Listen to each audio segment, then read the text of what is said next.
안녕하십니까, 래필입니다. 2월 2일 원자력 테마 보도록 하겠습니다. 자, 오늘은 대부분 크게 하락을 했습니다. 두산에너빌리티도 5% 이상 하락을 했고요.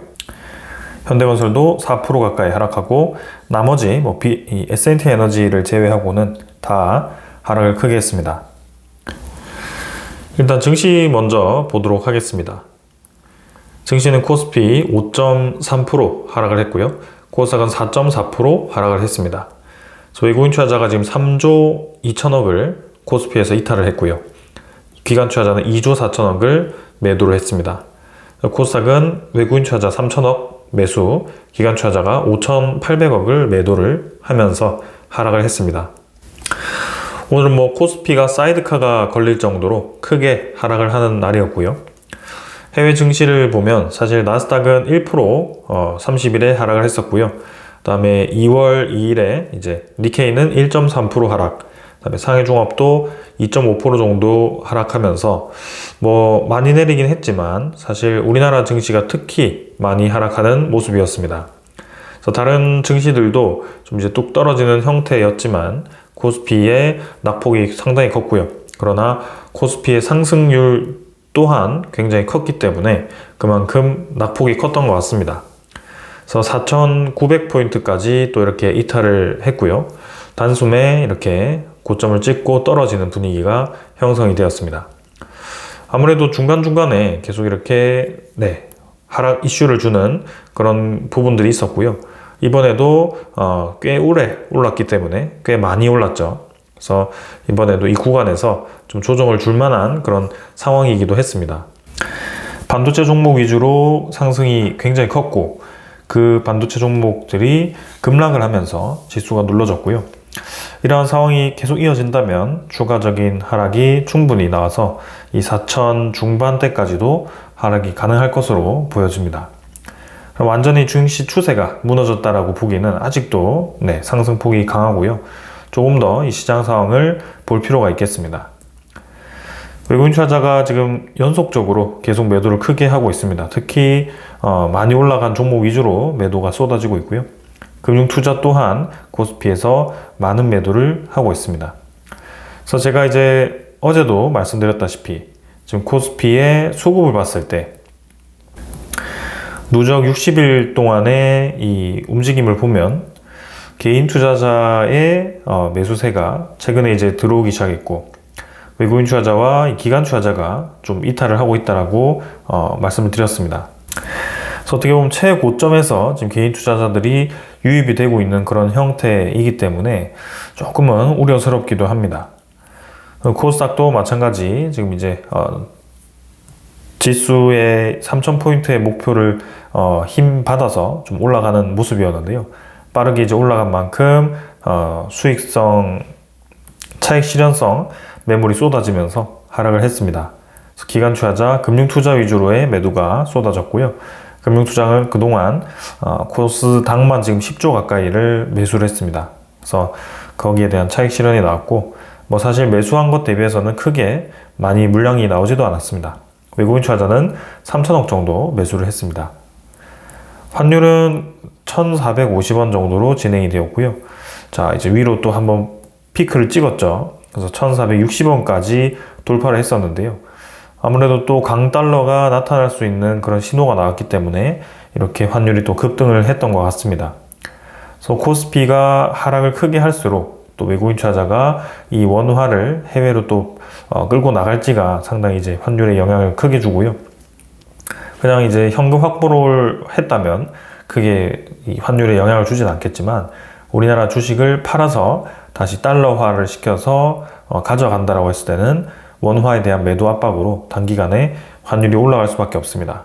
그래서 그러한 상황이 좀 나타났다라고 보시면 될 것 같고, 자, 일단 환율은 여전히 높은 상황입니다. 일단 쌍바닥을 다지긴 했지만 추가적인 이제 하락이 나올지 좀 보도록 하겠습니다. 자, 그 다음은 이제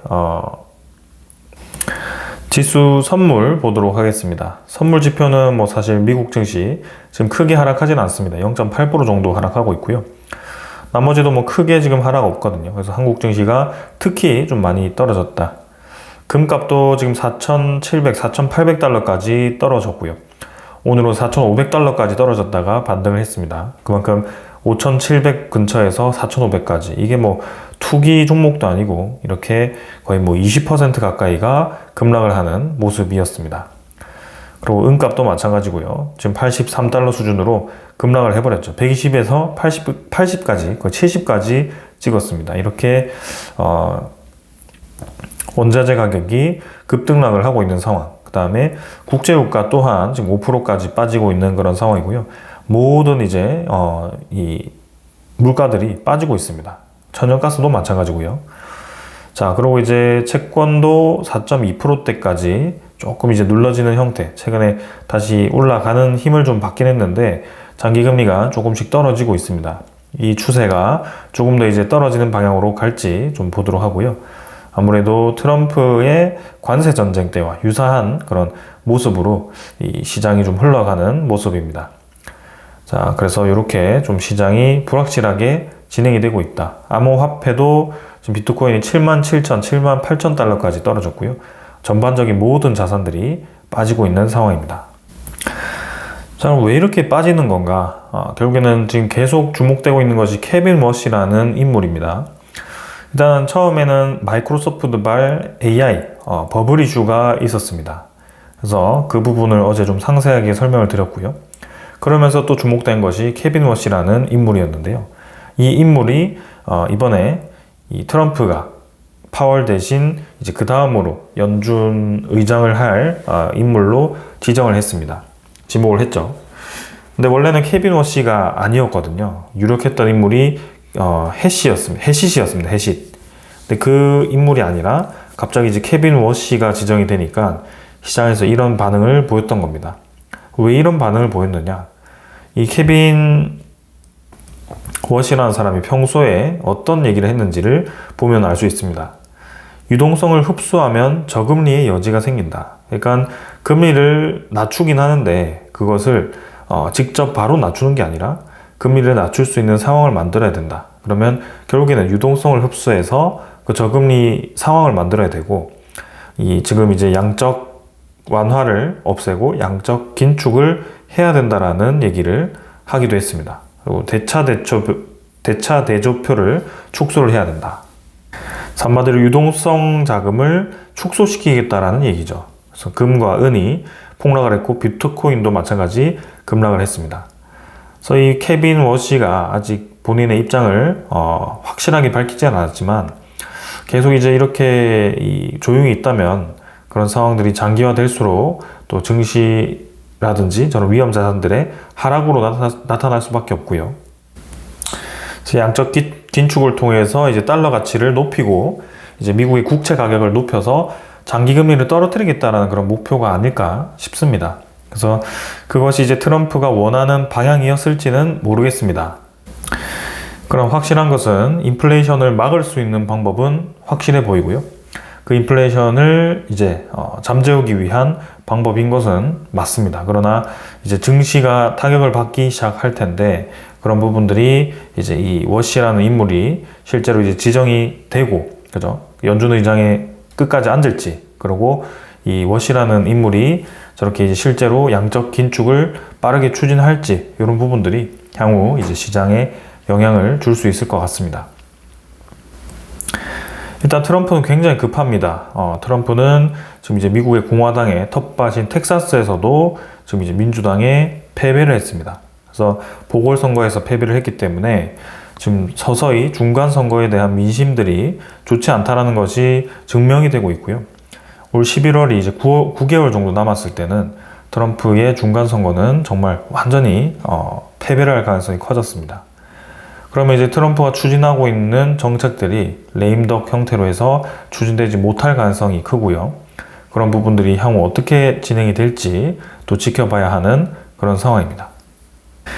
자, 그래서 양적 긴축에 대한 우려감으로 이제 외국인의 미국 금리 인하 기대가 꺾여서 이렇게 반도체주에 대한 매도 폭탄이 나타났고요. 그래서 거기에 따라서 코스피가 이렇게 급락을 하는 모습이 나왔습니다. 그래서 금값과 은값이 이제 폭락을 하면서 거기에 대한 마진콜을 대응하기 위해서 삼성전자라든지 하이닉스 많이 이제 올랐던 종목 위주로 급하게 이제 현금 마련을 하면서 차익 실현하는 모습이었고요. 이 마진콜이라는 것 자체가 뭔가 이제 빵꾸가 났다는 거죠. 그래서 그런 부분들을 메꿔야 되는 그런 상황이 펼쳐지고 있다. 그래서 지금 시장에 대한 움직임들이 조금 위험해 보이기도 합니다. 자, 그래서 아무래도 시장의 기대감은 유동성이 풍부할 것으로 2026년이 풍부할 것으로 예상을 했는데 갑작스럽게 이제 저 케빈 머시라는 인물이 나타나면서 그 기대감이 싹 꺾였는데요. 근데 트럼프가 지명했을 때는 분명히 긴축을 하라라고 지명을 하진 않았을 겁니다. 그래서 그런 부분들도 조금 시간을 두고 지켜보도록 하겠습니다. 오히려 시장의 이 우려보다는 완화된 정책을 펼칠 가능성이 크지 않겠나라는 생각을 좀 개인적으로 하게 되고요. 그렇다고 해서 마냥 트럼프가 원하는 대로 금리를 팍팍 내릴 것 같지는 않는 그런 상황입니다. 그래서 시장에 대한 우려감이 결국에는 한번 차익 실현을 하는 그런 상황이 왔고, 아까도 보았듯이 주기적으로 차익 실현을 하는 그런 모습들이 이번에도 좀 나타났다라고 정도만 생각을 하셔도 될 것 같습니다. 자, 이 정도로 시장 분위기 살펴봤고요. 오늘 종목 움직임들 보도록 하겠습니다. 자, 두산에너빌리티입니다. 4,700원 하락해서 5.2% 하락했고요. 85,900원 마무리되었습니다. 자, 뭐 계속 이 고점 라인 근처에서 넘지 못하고 조금 이제 뜸을 들이는 모습이 나왔습니다. 그러면서 또 음봉이 동일하게 나왔고요. 이렇게 되면 추가적인 이제 증시 분위기에 따라서 추가적인 하락도 충분히 가능합니다. 하지만 뭐 증시 분위기가 어떻게 반전이 되느냐에 따라서 뭐 이렇게 빠르게 V자로 반등을 할 수도 있고요. 이전에는 그런 모습도 많이 보았습니다. 실제로 웨스팅하우스에 대한 이슈도 이렇게 V자로 반등을 했었고요. 그 이전에 트럼프 관세 이슈 때도 V자로 반등을 하는 모습이었습니다. 그래서 그런 모습들을 봤을 때는 이번에도 사실 쭉 떨어지더라도 오히려 이런 자리에서는 매수를 할 수 있는 기회가 될 수 있고요. 이렇게 뭔가 우려감으로 떨어졌던 주가들은 뭔가 우려감이 생각보다 덜 우려스럽거나, 그죠? 예상보다 이게 빠르게 메워질 것 같을 때는 빠르게 오히려 반등을 하거든요. 그래서 이런 급락 자체가 기회가 될 수 있는 겁니다. 그래서 뭐 우리가 주가가 이제 거의 고점 돌파하기 전이라서 이렇게 툭 떨어진 것이 또 마음이 아프기도 하지만, 반도체도 많이 올라갔는데 이제 올라갈 때가 되었는데 하는 생각이 들겠지만, 이제 뭐 한번 이렇게 고를 파고 올라갈 때가 되어 가는구나 정도로 생각하셔도 될 것 같습니다. 두산에너빌리티 일단 추가적인 조정이 가능할 수도 있다. 외국인 투자자는 매도를 크게 하지 않았고요. 기관 투자자 위주, 그죠? 금융 투자 위주로의 매도가 집중되었습니다. 그래서 일별 거래량은 1200만 주 정도로 크게 없었고요. 넘어가도록 하겠습니다. 현대건설도 3.9% 정도 하락했고요. 4,000원 정도 하락해서 98,600원. 그래서 뭐 크게 튀었다가 좀 아쉽게 눌러지고 있습니다. 그러나 좀 잘 버티죠. 현대건설은 잘 버티는 편이고요. MSCI 리밸런싱 관련해서 이번 달에 편입 거의 확정입니다. 그래서 외국인 투자자에 대한 매수세가 계속 들어올 수밖에 없습니다. 그래서 27만 주 오늘도 오히려 매수가 들어왔고요. 기관 투자자 위주로 매도가 나왔는데, 외국인 투자자에 대한 그런 편입 효과로 추가적인 이 유입이 계속 될 겁니다. 그래서 이게 뭐 주가가 올라가면서 유입이 되면 좋겠지만 일단 떨어지면서 돼서 좀 아쉽긴 합니다. 그러나 분명히 마찬가지 증시에 대한 리스크로 힘없이 떨어졌던 부분들은 빠르게 메어갈 수밖에 없다. 그 상황이 해결되면요. 한전기술도 4.8% 떨어졌고요. 고점 대비해서 좀 떨어졌습니다. 뭐 비슷하게 다 움직였죠. 그래서 한전기술만 특이한 움직임 아니었고요.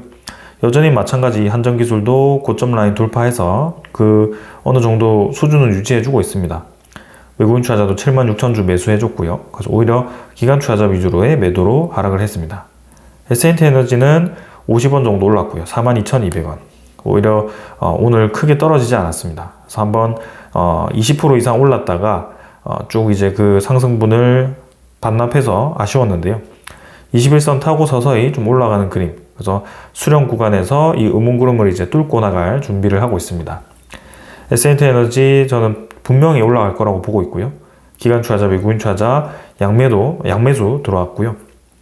서서히 지금은 이제 돌파를 할 준비를 해 가고 있는 것으로 보여집니다. BHI도 1.9% 하락해서 7만원, 7400원. 빠르게 올라간 만큼 좀 빠르게 눌러지고 있습니다. 그러나 뭐 적정 수준 유지해주고 있고요. 주기적으로 눌러주면서 상승을 진행하고 있습니다. BHI도 마찬가지 아주 실적이 좋고 강하게 올라가는 종목이기 때문에 증시 때문에 눌러졌다면 증시에 대한 그 리스크가 해소되었을 때 더 강하게 올라갈 가능성이 큽니다. 15만 주 정도 외국인 투자자 매수해줬고요. 기관 투자자는 8만 5천 주 매도했습니다. 성원밴드는 5% 가까이 하락했고요. 마찬가지 최근에 이제 기관 투자자의 매수세로 좀 힘을 받는 움직임이었는데 오늘 증시 따라 하락을 했습니다. 그러나 뭐 여전히 음운구름 위에서 자리 잡고 있고요. 조선 테마는 뭐 사실 앞으로 이제 미국과 본격적인 협력 관련해서 진행이 되었을 때 올라갈 수밖에 없다라고 봅니다. 그래서 음운구름 찍고 이제 올라가는 그림을 그려볼만 하고요. 성황밴드도 지켜보겠습니다. 일단 기관 투자자가 매도를 하긴 했지만 반대로 이제 외국인 투자자가 매수를 많이 해줬고요. 그동안 차익 실현 좀 했지만 확실히 기관 투자자와 외국인 투자자가 양매수를 잘 하고 있는 종목입니다. 그래서 성황밴드도 이제 조선 테마가 힘을 받고 원전 테마가 힘을 받았을 때 같이 올라갈 수밖에 없는 기업이다. 태웅은 5.7% 하락했고요. 28,900원. 태웅은 이제 이 상방 수렴으로 좀 하다가 음봉이 크게 지금 두 개가 나왔습니다. 그래서 상승폭을 거의 다 메워주는 이렇게 하락폭이 나왔고요. 오히려 추가적인 하락이 나온 다음에 61선도 아래로 내려갈 수 있는 그런 그림입니다. 그래서 조금 이 종목 같은 경우는 등락폭이 워낙 심해서 좀 투자하기가 어려운 종목 중에 하나고요. 그래도 뭐 자리 자체는 전체적으로 바닥 라인을 다지는 그림을 그리고 있지만 이 폭이 너무 크죠. 그래서 조금 이제 이 크게 보는 상황이 중요할 것 같고요. 수급 자체는 외국인 투자자가 3만 5천 주 매수했고 기관 투자자는 16,000주 매도했습니다. 그래서 기관 투자자가 지금 4일 정도 또 빠지고 있고요. 외국인 투자자는 뭐 매도 하고 있지만 최근에는 계속 매도에 좀 집중을 하고 있습니다. 그래서 태웅은 넘어가도록 하고요. 우진은 7% 정도 조정받았고 24,300원. 그래서 61선 따라서 서서히 올라가면서 이것도 이제 뭐 조정을 꽤 깊이 줬지만 21선 따라서 잘 올라가고 있습니다. 그래서 주기적으로 올라가고 있고요. 우진 같은 경우는 꽤 벌써 많이 올라왔죠. 그래서 10,000원부터 해서 거의 3배까지 올라왔기 때문에 지금 상당히 크게 올랐습니다. 그러나 추가적인 상승이 충분히 가능해 보인다. 보성 파워텍도 조금 이제 5.8% 빠지면서 최근엔 잘 버텼는데 이제 증시에 대한 리스크로 좀 하락을 했습니다. 그래서 그림이 비슷합니다. 21선 근처에서 또 이런 그림을 만들어 갈 수 있을 것 같고요. 다시 이제 힘을 받았을 때 올라가기 시작할 겁니다. 외국인 투자자 36만 주 매수했습니다. 우리 기술은 2.8% 하락했고 8,700원 정도. 그래서 우리 기술이 굉장히 잘 버팁니다. 그래서 위에서 내려오지 않고 이 고점 라인 잘 유지해주고 있고요. 투자 경고 종목임에도 불구하고 그 경고 종목 유지하면서 위에서 버티고 있습니다. 아주 강하게 움직이고 있습니다. 그래서 오늘 이 정도로 이제 종목들 확인했고요. 이제 준비한 소식들 전달 드리도록 하겠습니다. 아무래도 지금 이제 증시 전체의 유동성에 대한 이 축소 우려감과 동시에 이 오픈 AI발 AI에 대한 버블, 그 다음에 마이크로소프트 발 AI에 대한 버블 우려감이 이렇게 증시를 계속 눌리고 있습니다. 그래서 이런 위기 이론들이 이제는 삼성 SK 데이터 센터에 대한 동맹에 대한 영향도 주는 거 아닌가 그런 우려감이 생기고 있고요. 그래서 우리가 이제 전력 인프라에 투자를 하고 있는 이 투자자로서 주목해야 되는 상황이 아닐까 생각됩니다. 마이크로소프트도 오픈 AI에 대한 그런 의존도가 굉장히 컸고 그 오픈 AI에 큰 투자를 하기로 했던 이 젠슨 황, 엔비디아도 역대 최대 규모 투자를 한다라고는 했지만 생각보다 뭔가 뜸을 들이는 느낌. 그래서 엔비디아 입장도 마찬가지. 오픈 AI도 있겠지만 사실 제미나이도 많이 끌어올려졌고 이제는 XAI라고 해서 이 테슬라의 모델도 인공지능 모델도 나오게 될 겁니다. 그래서 오픈 AI에 사실상 올인을 할 수는 없는 상황이라 그런 부분들도 고려가 될 수 있고요. 그리고 엔비디아 입장에서도 이제는 독주하는 체제가 아니라 그런 이 AMD라든지 아니면 구글이라든지 이런 쪽에서 본격적으로 효율적인 칩을 생산하고 엔비디아의 그런 칩을 대체할 수 있는 기술을 개발하고 있습니다. 그래서 엔비디아 또한 내부적으로 이제 기술을 유지하기 위한, 그런 고객을 유지하기 위한 투자를 할 수밖에 없을 거고요. 그런 면에 있어서 이렇게 투자에 대한 역대 최대 규모는 하지만 뭔가 이제 1,000억 달러 이상의 더 많은 투자는 할 수 없다라고 얘기한 게 아닐까 싶습니다. 그래서 그런 엔비디아에 대한 투자 지연이 이렇게 이제 오픈 AI에 대한 우려감으로 나타났고요. 사실상 오픈 AI의 위기감이 전체적인 AI 시장을 흔들 수밖에 없다라고 생각이 됩니다. 그러면 오픈 AI가 이렇게 이대로 침몰하도록 시장에서 놔둘 것인가? 전혀 그렇지 않습니다. 결국에는 본인들의 이 미래도 이 오픈 AI와 함께 할 수밖에 없다라는 것을 잘 알고 있을 거고요. 그래서 뭐 600조까지 시장에서 필요하다라고 오픈을 했기 때문에 많은 돈들이 이제 들어와야 되는데, 분명히 이제 오픈 AI에 그런 돈들이 저는 몰릴 수밖에 없을 거라고 생각이 됩니다. 그래서 이 반도체 기업들이라든지 그런 여러 기업들이 이제 오픈 AI에 투자하는 그런 상황이 벌어지지 않을까라는 생각이고요. 이런 이 리스크 소식들은 해프닝으로 좀 넘어갈 가능성이 저는 크다라고 생각됩니다. 그러면 이렇게 이제 우려감으로 시장에서 AI 또 버블 우려감, 그 다음에 유동성 축소 우려감, 이런 것들로 주가가 이제 푹 떨어졌다라고 하면 이제는 새로운 테마가 또 관심을 받는 그 시기가 올 수밖에 없다라고 생각되고요. 그때 이제 원자력 테마가 주목을 받는 시기가 올 수 있다라고 생각이 됩니다. 그래서 오히려 이렇게 시장에 한번 크게 팍 눌러지는, 찬물을 끼얹는 그런 느낌이 온다는 게 저는 뭐 나쁘지는 않은 것 같고요. 아예 완전 모멘텀이 꺼질 정도의 찬물이 아니기 때문에 그 모멘텀이 이제 우리 텀으로 다시 돌아올 때까지 이런 상황 자체를 조금 눌러주는 것 자체는 괜찮다라고 생각됩니다. 그러면 이제 그 상황들이 정리가 되었을 때 원자력 테마는 어떤 이슈로 올라갈 수 있느냐라고 생각했을 때 그 힌트가 오늘 나왔습니다. 자, 이번에 트럼프가 이제 한국에 관세 압박을 했습니다. 25%까지 올리겠다라고 했고, 부랴부랴 이제 급하게 우리나라 고위급 인사, 산업장관이 나갔죠, 미국으로. 그래서 러트닉과 회담을 했는데요. 자, 여기서 드디어 우리가 기다리던 단어가 나왔습니다. 마누가. 미국의 원자력 발전을 다시 위대하게 했죠. 그래서 에너지부 장관 면담에 실무자 배석되었고, 국회 특별법 일정 따르면 협상이 정리될 수 있다. 그러면서 마누가를 거론했다라고 합니다. 어떤 식으로 거론을 했느냐? 내용을 한번 살펴보겠습니다. 김정관 산업통상부 장관이 하워드 러트닉 미국 상무부 장관과 연이틀 면담을 가졌는데, 미국이 관세 인상을 위한 관보 개제 준비에 착수를 하면서 한미 관세 협상의 불확실성은 해소되지 않고 있다. 이 관보 개제 준비를 한다는 것 자체가 한번 이제 25%를 하겠다라고 발표를 하겠다라고도 생각되거든요. 그러나 이제 김 장관은 이번 면담에서 한미 원자력 협력 구상인 마누가 Make American Nuclear Cooperation Great Again이죠. 그래서 구체적인 실행 방안을 제시를 했다.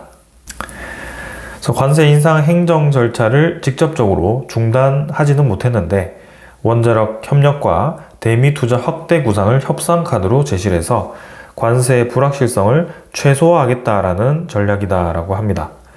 그러니까 결국에는 뭐냐? 트럼프는 이런 또 이점을 노리기 위해서 25%를 가지고 나온 겁니다. 그래서 어떻게 보면 한국이 그 틈을 줬다라고도 할 수 있고요. 아니면 트럼프의 억지라고도 할 수도 있습니다. 그러나 이래나 저래나 결국에는 또 우리에게서 유리한 입장을 가져가기 위한 승부수를 또 걸었고, 우리도 원자력 협력과 대미 투자 확대에 대한 구상을 협상 카드로 또 이렇게 제시를 할 수밖에 없습니다. 사실 이 산업부 장관은 이 마누가에 대해서 기다렸던 것 같습니다. 그래서 미국과의 구체적인 이제 협력을 시행해 나갈 것으로 보여지고요. 이 마누가 프로젝트가 이번에 언급된 만큼 조만간 또 관련된 내용이 언급되지 않을까 싶습니다.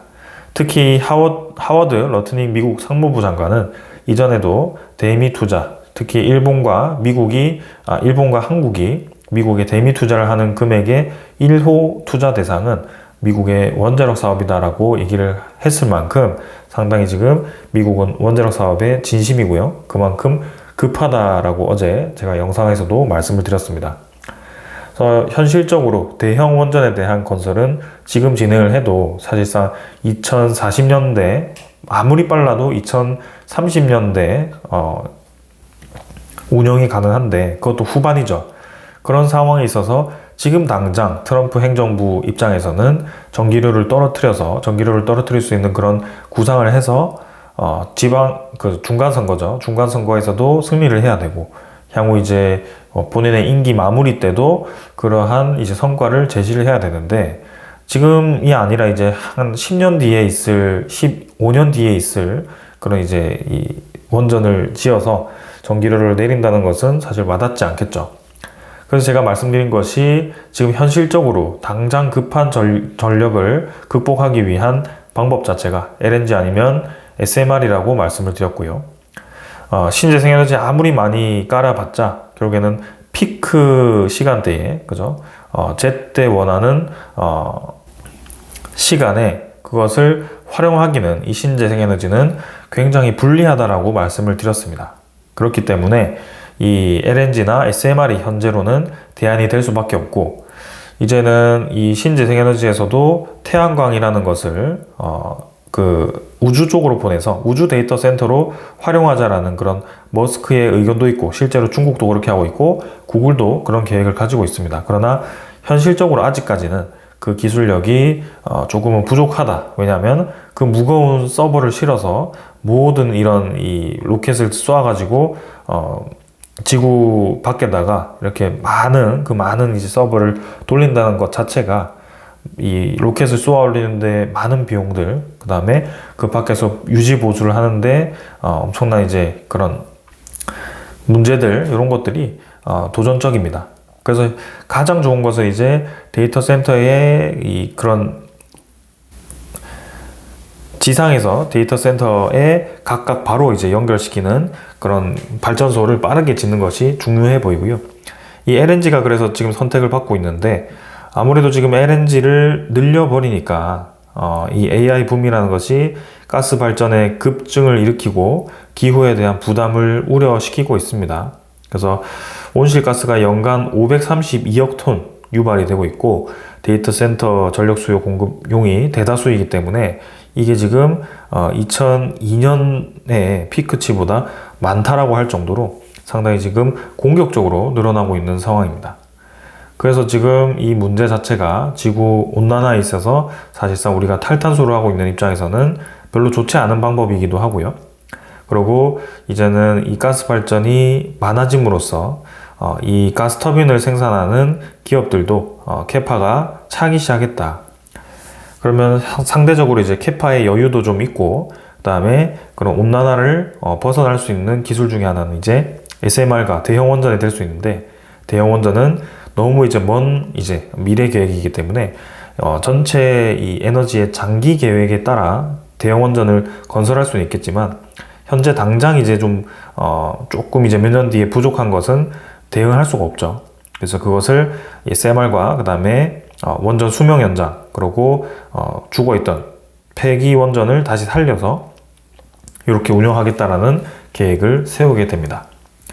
그래서 이번에 아무래도 이 미국이 우리나라를 또 압박한 이유 중에 하나는 이러한 에너지 플랜트를 빠르게 지금 건설을 해야 되는 입장인데 그것이 더디게 진행될 수 있는 그런 이제 상황을 원하지 않았고 더 빠르게 촉진시키기 위해서, 재촉시키기 위해서 압박을 한 건 아닐까라는 생각도 좀 있습니다. 그러면서 그것을 이제 이 우리나라 산업장관이 눈치를 채고 그런 것들을 언급을 했던 건 아닐까 싶기도 하고요. 혹은 먼저 얘기했을 수도 있죠. 그래서 아무튼 간에 저런 소스가 이제 시장에 이렇게 오픈이 되기 시작했다는 것 자체가 저는 긍정적으로 보고 있고요. 결국에는 우리가 바라보는 상황으로 가고 있다. 아무리 뭐 반도체 실적 좋고 반도체가 많이 수주되고 매출 많이 나온다고 하더라도 지금 현재 돌아가고 있는 상황을 보십시오. 반도체가 늘어납니다. 반도체가 이제 많이 시장에 깔립니다. 그러면서 데이터 센터에 지금 다 들어갑니다. 데이터 센터에 들어가죠.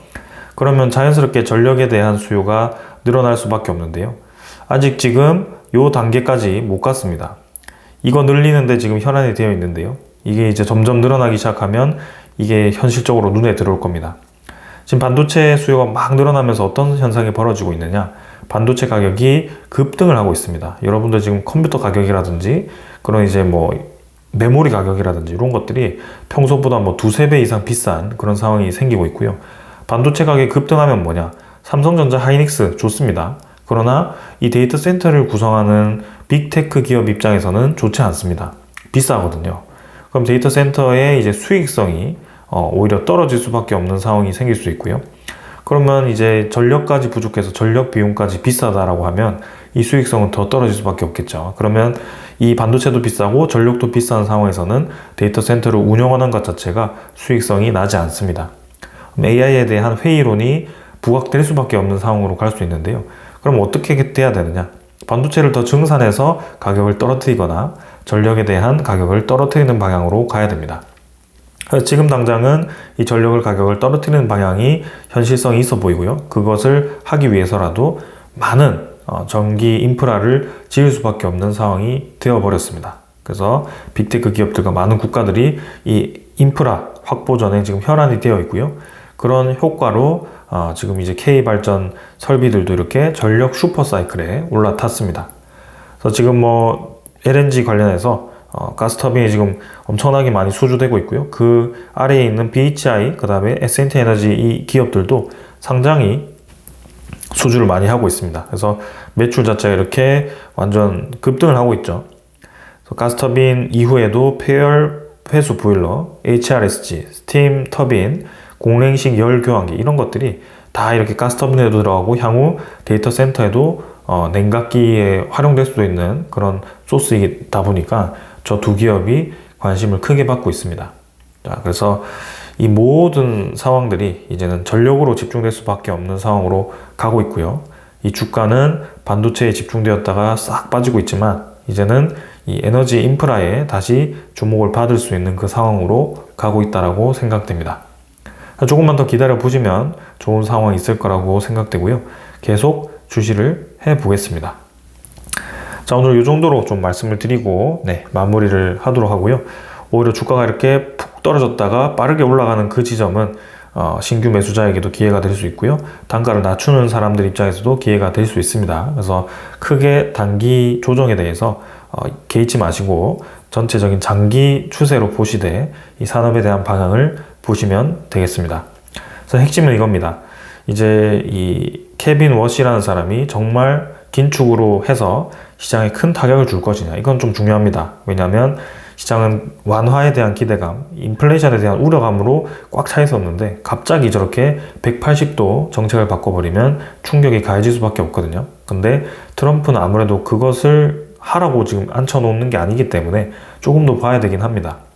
그 다음에 두 번째는 마이크로소프트를 시작으로 이제 오픈 AI에 대한 그런 AI 회의론, 그죠? 투자금 회수에 대한 회의론은 이번 주에 이제 팔란티어 실적도 발표되고, 그 다음에 아마존에 대한 실적도 발표됩니다. 그래서 그런 것들이 또 이제 커버를 할 수 있을지, 그리고 사실상 이제 이 빅테크에 대한 이 실적이 나올 때마다 이렇게 시장이 흔들리긴 하는데, 결국에는 투자할 때는 지금 AI밖에 없고요. AI에 대한 발전으로 갈 수밖에 없는 이미 그 올라탄 말이 되어버렸습니다. 그래서 계속 달릴 수밖에 없는 상황으로 갔기 때문에 그 끝을 볼 때까지는 계속 그 투자금을 얻어야 되고 그 투자를 할 수밖에 없는 상황으로 가고, 왜냐하면 반도체 기업도 AI가 시장이 죽으면 그 반도체 수요가 없어지기 때문에 많이 벌어놓은 돈으로 다시 AI 인프라에 투자하고 그런 식으로 계속 순환이 되고 있는 거죠.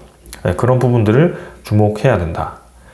그리고 세 번째는 이제 우리나라의 에너지 기업들, 특히 원자력 테마가 이제 국내 신규 원전도 건설하기로 했고, 이제는 해외 시장으로 다시 주목을 해야 되는데, 작년에도 미국의 트럼프가 원전의 4배 정책을 펼치면서 시장이 큰 기대감을 갖고 크게 올랐었는데요.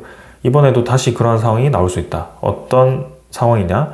마누가 프로젝트. 이제 미국과 본격적인 SMR, 대형 원전에 대한 건설 협력이 구체화되는 시기, 그리고 한미 핵 협력, 그죠?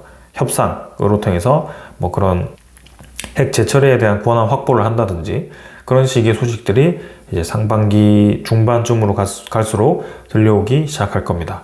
그러면서 이제 전 세계적으로 에너지에 대한 수요가 급증하는 그 많은 이제 전력 인프라를 쏟아내야 되는 상황이고, 이제 뭐 변압기, 전선 많이 쏟아냈죠 이미. 근데 이제는 그 다음, 그죠? 실제 발전하는 플랜트에 대한 이 단조품들, 이런 것들이 상당히 중요할 거라고 생각이 됩니다. 그래서 그 시기가 오고 있기 때문에 천천히 조금 더 시장을 보시면 좋을 것 같고요. 분명히 시장은 순환해서 이 수급이 쏠리게 될 겁니다. 그래서 다시 원자력 테마에 대한 차례로 돌아오고 있으니 조금 더 기다려 보시면 좋겠습니다. 자, 오늘 여기까지 하겠습니다. 감사합니다.